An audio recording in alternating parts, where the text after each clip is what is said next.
Good morning, it's Joyful Hermit. Well, I think I got better sleep last night. I'm not sure how or why, but by the grace of God. And it reminds me, because I've done a little bit more this morning already, the dogs and I have. um, and am reminded of what my spiritual father said, and also what Blessed Richard Rolle said, in the same effect, that my spiritual father reminded me, you can't pray very well if you're cold. You can't pray very well if you're hungry and that's all you can think about. You can't complete your hermit life if you wear yourself out to the point where you die before you really ought to, because you've harmed your body in some way. And the pickleball tips, pickleball podcast, high performance pickleball, made a great emphasis about the importance and necessity of adequate sleep, of 8 hours of sleep, and to strive for what's called this REM sleep. And get your environment such that you will be able to sleep. Turn off the electronics and,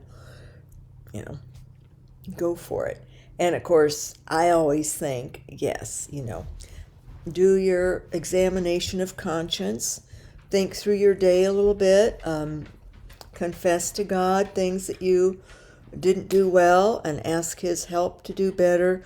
Get your soul in good stead before you close your eyes to go to sleep. Unfortunately, I'm old and in pain, and I doze off easily from pain fatigue even. So that's a weak point in my life right now. I need to develop another way, or do it earlier in the evening and be a little more covered and then ready to fall off to sleep with my heart, mind, and soul in a good, cleaner place for God. This is the dilemma I have. I have been in conflict over this situation. I've asked you to pray for something, and I've mentioned, that I spoke with this chancellor and canon lawyer in my diocese, and previously had, maybe it was 4 years ago, approached the bishop through the then chancellor, and he wasn't a canon lawyer also. If that bishop, it was when I had moved and got settled in, had my spine surgery, if this bishop really wanted canonical approval. I don't want to be out of sync with what the church wants, with what the bishop wants. But of course, my first priority is God.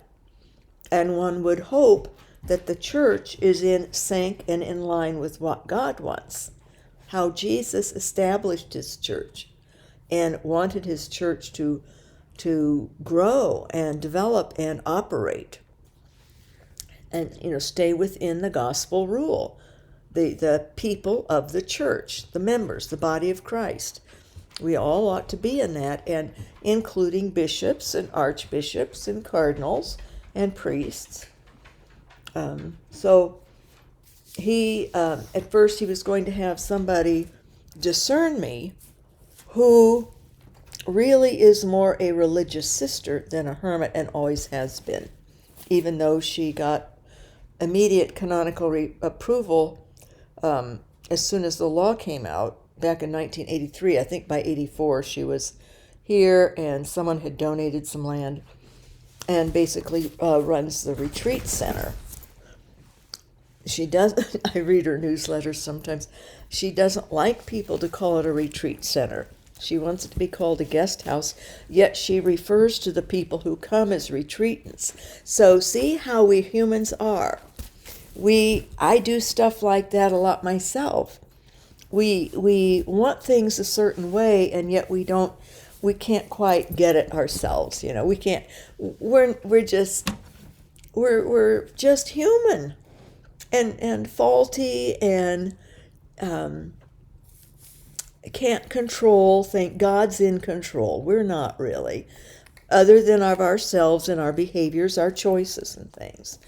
But religious sisters who become hermits, and that started out from the get-go. I think the bishop here back in 83 must have not known much about hermits, because she came with her friend from the monastery. They both left their religious life to become hermits together here, and then her dad came, and a retired priest friend of the dad, so they all lived together, and did for a long time. The dad eventually left and remarried. She writes of all these things, but it doesn't hit. See, it doesn't strike that, the canon law says we're to live in the silence of solitude, in stricter separation from the world, and that was fine, out in the boondocks sort of, but a community nearby. People come all the time. They do the work. They help. They bring food. They take care of her, take care of maintenance. There's always people there, except during COVID. The one sister got ill and did go back to the convent. They took her back to care for her, which was, I think, a marvelous example of charity, because she had left their religious order. I loved that they took her back and are caring for her. And this sister hermit will also do the same when she can no longer be there or cope or manage physically. She will go there and will be taken care of by the religious sisters of her previous religious order, or community. And even that, though, see, a hermit who isn't not a religious order hermit. Some like if her religious order had allowed them to be hermits, and maybe they could have. I don't know if she asked or anything, but then that's normal that they take care of their own.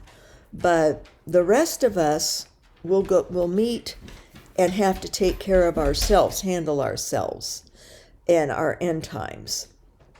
Pay for it, or have to live with a family member, or hire someone to come, be in a poorhouse, or languish and die in solitude, which is probably going to be what I'll have to do.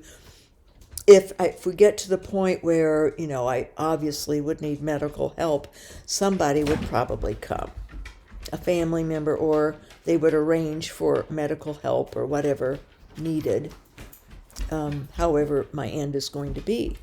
If I don't have the money, that's why I was trying to work on this house, so I could sell it and make money on it and have some income, a savings to pay for my end-of-life care if it should come to that. Because, I do try to think ahead, and I don't want to be a burden to other people.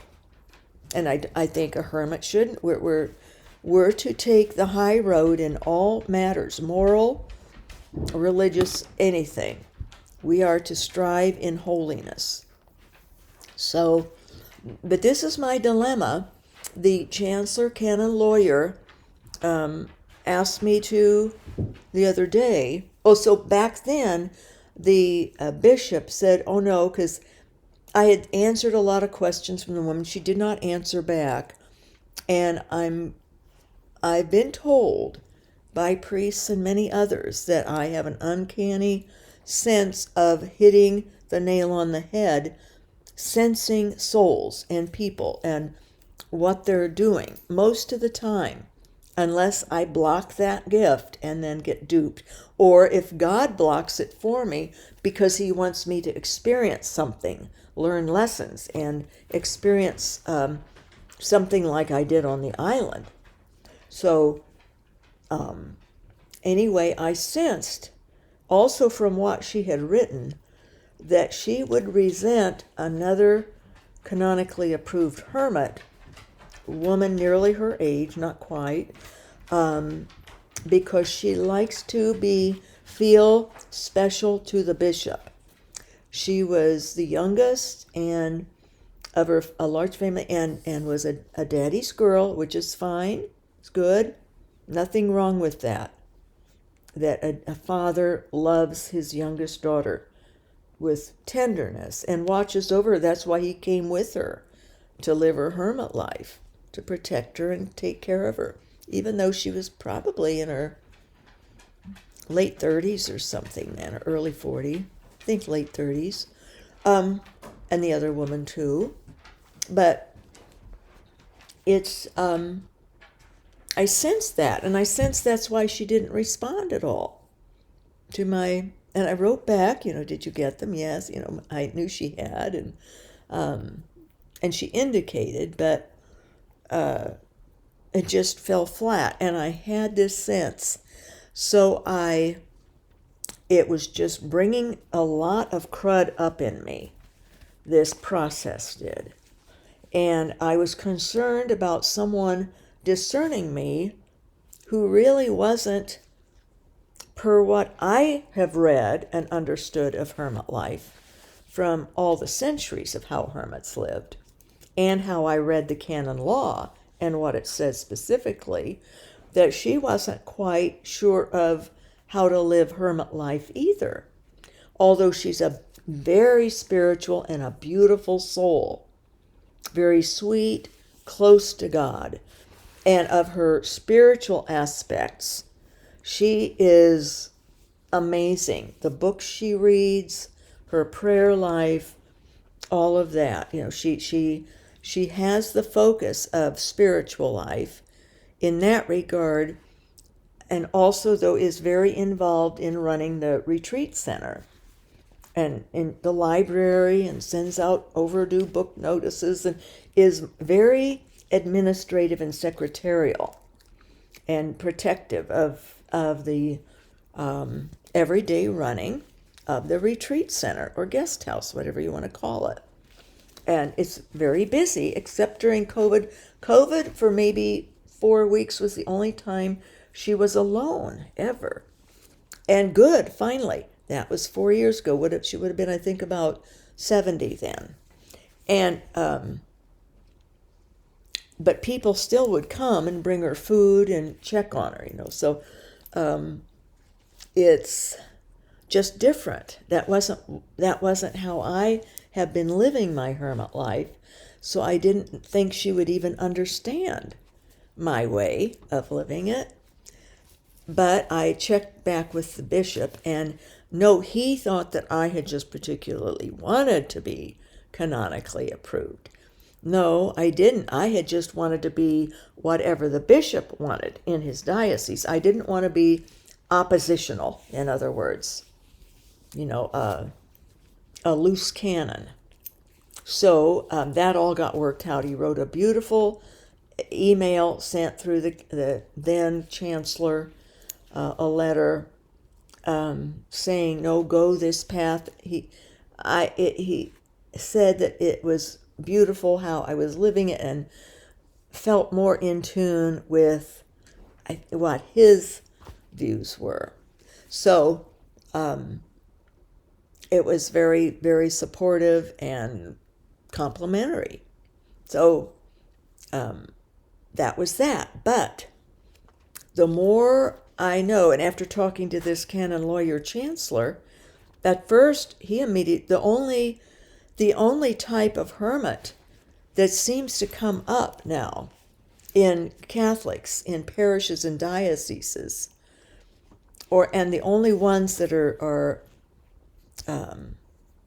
going forth they only know of canonical approval because it's been publicized and promoted by, that's what bishops know. That's all they know of. Or think of. They don't think of this other as still being valid or okay. And if you are consecrated by God, you are consecrated. God consecrates.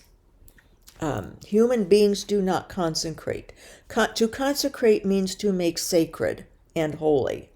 Only God can do that. Now, we may get into a philosophical conversation that a bishop stands in the place of God. or in the public seat of God's church. But that still does not mean that the bishop consecrates. So just because you are a canonical hermit does not mean you are consecrated by God. That's an action of God. And but I would think many would be, especially if a bishop is genuinely holy and striving in holiness, and is more sanctified than less sanctified. Remember in our reading the talk about the church, the holy church, the church is sanctified and pure. It's we people who are partially sanctified, but sinners. We have sin. So we always have that block of sin in us, or potential to sin, that can interfere with our progressing in becoming more sanctified. But ultimately, God sanctifies when we are more purified, as we become purified and sin less and less. So that's a philosophical debate that we could have forever. But anyway, long story short, now this canon lawyer, chancellor, was focused on canon law hermit, and really encouraged me to go ahead and transfer over to request of the bishop to have my hermit life become that of a canonically approved hermit by canon law 603. So I sent in my request, and this bishop, since it's a vocation, he said, is having the vocations office look at it, or decide. So I'm assuming that I would meet with someone at some point in time. And it took about 3 times of writing, because at first I thought the chancellor canon lawyer might be the one to discern me. So I gave him more information about myself. And I did not, though, want the people, whoever they are, the staff of the vocations office, to know more of my personal spiritual life. So he did not send that, thankfully. And I just then made a more generalized chronological order, mostly from the accident on, and offered to give a professional resume from my professional life prior to that, and more educational background. But I listed my degrees, whatever, things that don't matter to a hermit, but I don't know what all they want or what matters to people in the vocations office. Mercy, honey, come here. She needs to go out, I can tell. So that's what I've done. And I'm having a major conflict over it because of things in the past that God told me in visions and things. So I'm going to do a part 2 of this and tell you what the conflict is spiritually for me, because I fear that I will not be doing God's will, but I will be being in kind with and unity with the personal aspects of the church, of the human aspects of union with other people in the church, and what they think and expect, and the laws of the church, the human-made canon laws, the church laws. Okay, God bless His real presence in us.